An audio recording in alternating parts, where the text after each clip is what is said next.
दोस्तों स्वागत है आप सभी का एक नई वीडियो में, जिसमें हम सर्कुलर पर डिस्कस करेंगे जो दिल्ली शिक्षा विभाग द्वारा जारी किया गया है 11 जून 2024 को, जिसमें टीचर्स के ऑनलाइन ट्रांसफ़र को लेकर के हैं। जो भी टीचर्स डायरेक्टर ऑफ एजुकेशन के अंडर आते हैं वो अपना ऑनलाइन ट्रांसफ़र करा सकते हैं, इसके लिए रिक्वेस्ट डाल सकते हैं। तो इस बार काफ़ी सारे रूल चेंज कर दिए हैं दिल्ली शिक्षा विभाग ने। तो आइए हम वीडियो में सारे रूल समझते हैं ताकि आप अच्छे से रूल को समझो और आप उस रूल के अंडर आ रहे हैं तो आप अपना ट्रांसफ़र करा सकते हैं। तो सबसे पहले हम बात करेंगे कि भाई सारे टीचर्स ऑनलाइन ट्रांसफ़र के लिए अप्लाई कर सकते हैं, लेकिन जो पीजीटी है, टीजीटी हैं, सारे कर सकते हैं। यहाँ पर जो हैं गेस्ट टीचर हैं, वोकेशनल टीचर्स और कॉन्ट्रैक्ट टीचर्स को छोड़ करके बाकी सारे टीचर्स इसमें 11 जून से लेकर के 26 जून तक इसी टाइम पीरियड में आप अपना ऑनलाइन ट्रांसफ़र करा सकते हैं। जो पहला रूल है the teachers will not who will complete 2 years age on 30 June, यानी कि 30 जून को जिसको कम से कम 2 साल हो गए हों एट द प्रेजेंट स्कूल, यानी कि जिस स्कूल में वो पढ़ा रहा हो उस स्कूल में उसे 2 साल हो गए हो कम से कम, तो वो ही एलिजिबल हो सकता है।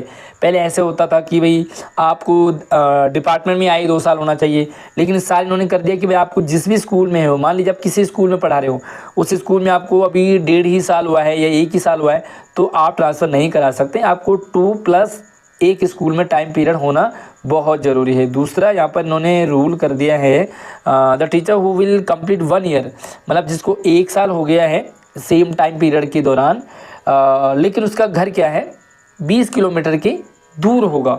जिसका भी 20 किलोमीटर से दूर होगा वो 1 साल के अंडर में भी वो अपना ट्रांसफ़र करा सकते हैं। बाकी सारे जो है वो 2 साल के, मतलब मिनिमम 2 साल यहाँ पे उन्होंने रखा हुआ है। अच्छा, कुछ कंडीशन में ज़रूरी नहीं होगा कि आपको 1 साल में मतलब एक स्कूल में 2 साल रुकना ही होगा। The condition of minimum stay of 2 years is not applicable. तो भाई कुछ ऐसे टर्म एंड कंडीशन है जिसमें ज़रूरी नहीं है कि आपको 2 साल का टाइम पीरियड होना ही पड़ेगा एक स्कूल में। अगर आपकी शादी हो गई हो, अगर आप डाइवोर्स हो, विडो हो, सेपरेट हो, फीमेल टीचर्स के लिए बहुत सारे यहाँ पर स्पेशल एबल्ड हो, दिव्यांग हो, है ना, तो आपको यहाँ पर जो मेडिकल ग्राउंड में आपको कोई प्रॉब्लम हो, तो यहाँ पर एनसीसी के आप एएनओ हो, तो आपको ज़रूरी नहीं है कि 2 साल कंप्लीट करने हैं, आप 1 साल के अंदर भी अपना ट्रांसफ़र करा सकते हैं। चौथा पॉइंट है, कुछ टीचर्स ने हो सकता है पहले भी ऑनलाइन अप्लाई किया हो तो वो दोबारा से इसे अप्लाई कर सकते हैं ना, इसे रीअप्लाई कर सकते हैं। Can reapply once after getting cancellation, तो पहले वालों को कैंसिल कर दें और आप नया वाला यहाँ पे अपना अप्लाई कर सकते हैं। तो आपको भी यहाँ पर मतलब इसका मौका मिलता है। और जो भी ट्रांसफ़र का प्रोसीजर होगा वो एम्प्लॉय के लॉगिन जो पोर्टल होता है वहाँ से होता है, तो वहीं से आपका होगा। The online request for transfer of medical ground shall be consider only in case where a hard copy of online application, मतलब अगर आप मेडिकल ग्राउंड में आपको कोई मतलब प्रॉब्लम है, आप डॉक्टर को मतलब दिखा रहे, तो आप वहाँ पे हॉस्पिटल के डॉक्यूमेंट्स वगैरह जो है इसको सबमिट करेंगे एंड आपका भी ट्रांसफ़र आसानी से हो जाएगा। एम्प्लॉय हु स्पाउस, छठा पॉइंट है ना, छठा पॉइंट है employ who spouse son daughter has mental illness, मतलब आपके चाहे तो स्पाउस यानी कि आपके जो पार्टनर हैं या आपका सन डॉटर कोई बेटा बेटी मेंटल इलनेस है या डिसेबल्ड है, तो आप भी ट्रांसफ़र करा सकते हैं आराम से। आपके लिए भी 2 साल का क्राइटेरिया यहाँ पर नहीं रहेगा, है ना। तो ये भी इसमें भी इन्होंने टाइम रखा हुआ है, तो इस पीरियड के अंदर ही आपको teachers under the category of NCC officer will be transferred only in those cases where NCC director of education, मतलब अगर आप एनसीसी के ऑफिसर हो, एएनओ हो, तो आप ट्रांसफ़र अपना करा सकते हैं। 8वां पॉइंट देखते हैं। 8वां पॉइंट भी फीमेल के लिए यही कि the request for from female teachers applying on the ground of marriage, मतलब आपकी शादी हुई है तो आप भी अपना मतलब ट्रांसफ़र करा सकते हैं। और इन्होंने शादी का भी टाइम पीरियड रखा हुआ यहाँ पर, तो आपको मैरिज सर्टिफिकेट, डॉक्यूमेंट्री तो पूरी रखनी पड़ेगी, सारा कुछ आपके पास होना चाहिए, तो आप इसे मतलब आप भी अपना ट्रांसफ़र करा सकते हैं, ठीक है। तो आपको भी will not be eligible for change until 2 year, मतलब आपको 2 साल का यहाँ पर नहीं है। पहले क्या होता था कि भाई आपको डिपार्टमेंट में आए 2 साल होना चाहिए, लेकिन अब इन्होंने कर दिया कि सेम स्कूल में आपको 2 साल मिनिमम होना बहुत ज़रूरी है। पहले क्या होता था कि भाई आप 1 साल के अंडर में किसी दूसरे स्कूल में ट्रांसफ़र करा सकते थे। दोस्तों वीडियो को लाइक करते जाइए और चैनल को सब्सक्राइब कर लीजिए ताकि इन फ्यूचर भी आपको सारी अपडेट मिलती रहेगी। अगले पॉइंट को समझते हैं। ओके, 8वां पॉइंट है फिजिकली हैंडीकैप जो हैं वो टीचर्स भी, अगर आपको 40% से ज़्यादा जो है डिसेबल्ड है तो आप भी अपना ट्रांसफ़र करा सकते हैं। लेकिन जो भी आपका डिटेल डाटा है वो मतलब ऑनलाइन जो MIS मॉड्यूल है ना, वहाँ पर सारा अपडेट होना चाहिए। मान लीजिए आप डिसेबल्ड है लेकिन आपने अपडेट नहीं कराया MIS मॉड्यूल में, तो आपको प्रॉब्लम हो सकती है इस ट्रांसफ़र प्रोसीजर में। अच्छा, गेस्ट टीचर्स को लेकर के भी कुछ टाइम बाद ट्रांसफ़र का ऑप्शन खुल जाएगा, तो थोड़ा सा वेट कीजिए, भी परमानेंट टीचर्स का हो जाएगा उसके बाद।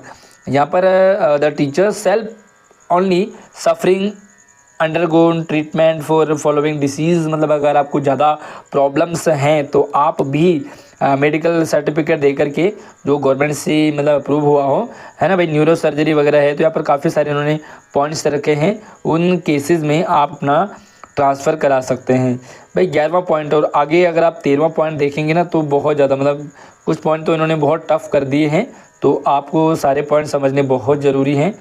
आगे देखो अगला पॉइंट, तो कुछ टीचर्स को डिस्टेंस के बेसिस पर भी कंसीडर किया जाएगा।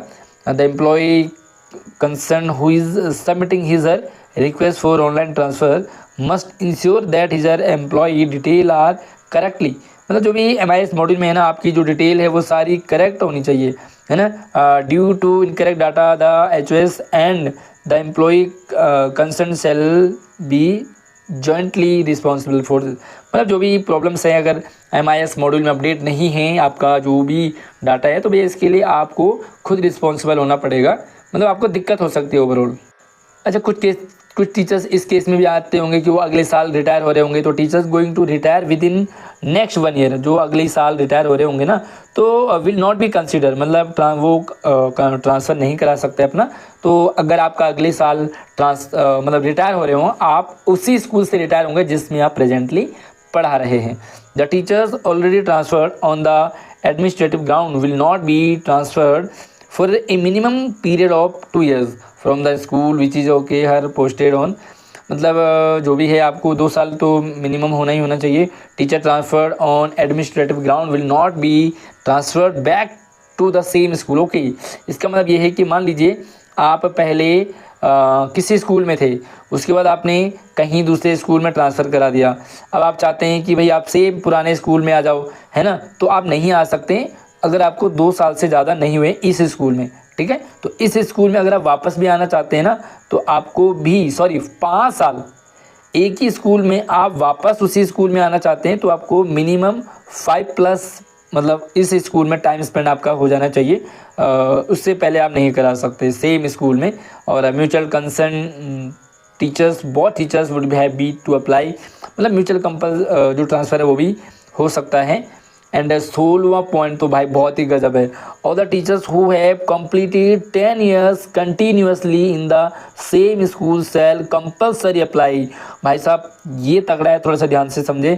जिस भी टीचर को सेम स्कूल, एक ही स्कूल में 10 साल से ज़्यादा कंटिन्यूसली हो गया हो, उसको तो भाई कंपल्सरी उसको ट्रांसफ़र करना ही करना है, मतलब 10 साल से ज़्यादा आप एक ही स्कूल में नहीं रह सकते। पता नहीं क्यों ऐसा नियम बनाया है भाई, ठीक है जिस टीचर्स को ज़्यादा एक्सपीरियंस हो जाता है, बट डिपार्टमेंट का मतलब डिपार्टमेंट की पॉलिसी है म्यूचुअल और general opting for minimum number of school such teacher who have not apply online. Okay, तो मतलब आप ऑनलाइन अप्लाई नहीं कर सकते। The teacher who salary has been adjusted, okay, तो यहाँ पर जिसकी सैलरी भाई SSC वगैरह मतलब वो भी नहीं कर सकते यहाँ पर, है ना, आई थिंक यही हो रहा होगा।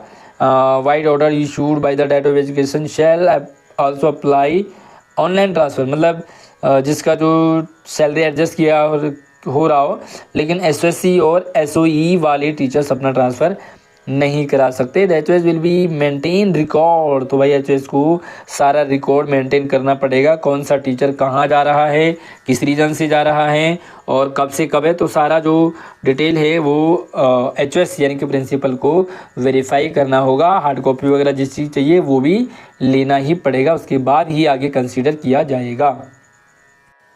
ओके, तो एक और इन्होंने पॉइंट रखा हुआ कि all the mutual transfer applicant received in the direct till date may be treated, मतलब जो आप म्यूचुअल ट्रांसफ़र आप करा सकते हैं। बाकी इन्होंने नॉर्मल से कुछ और पॉइंट रखे हैं जो ज़्यादा खास नहीं है, लेकिन ये जो सारे रूल है आप, बाकी आपको सबसे टेढ़ा और अजीब सा रूल कौन सा लगा आप मुझे कमेंट सेक्शन में ज़रूर बताइए। आप हमसे इंस्टाग्राम, व्हाट्सएप, फेसबुक, ट्विटर सभी जगह से हमसे जुड़ सकते हैं। भाई चैनल को सब्सक्राइब कर लीजिए ताकि एजुकेशनल पल पल की खबर आपको मिलती रहेगी, और चैनल का लिंक आपको वीडियो के डिस्क्रिप्शन में मिल जाएगा। साथ में आप हमसे इंस्टाग्राम, ट्विटर से ज़रूर जुड़ सकते हैं। कौन सा रूल आपको अच्छा लगा और किस रूल से आपको झटका लगा आप ज़रूर लिखिए, क्योंकि इस बार इन्होंने काफ़ी सारा चेंज सा कर दिया है। चेंज करने का रीज़न शायद टीचर्स को परेशान करना हो या जो भी रहा हो। बाकी आपको क्या लगता है वो आप अपना ओपिनियन कमेंट में रख सकते हैं। अगली वीडियो मिलते हैं, तब तक आप अपना ख्याल रखिए। धन्यवाद।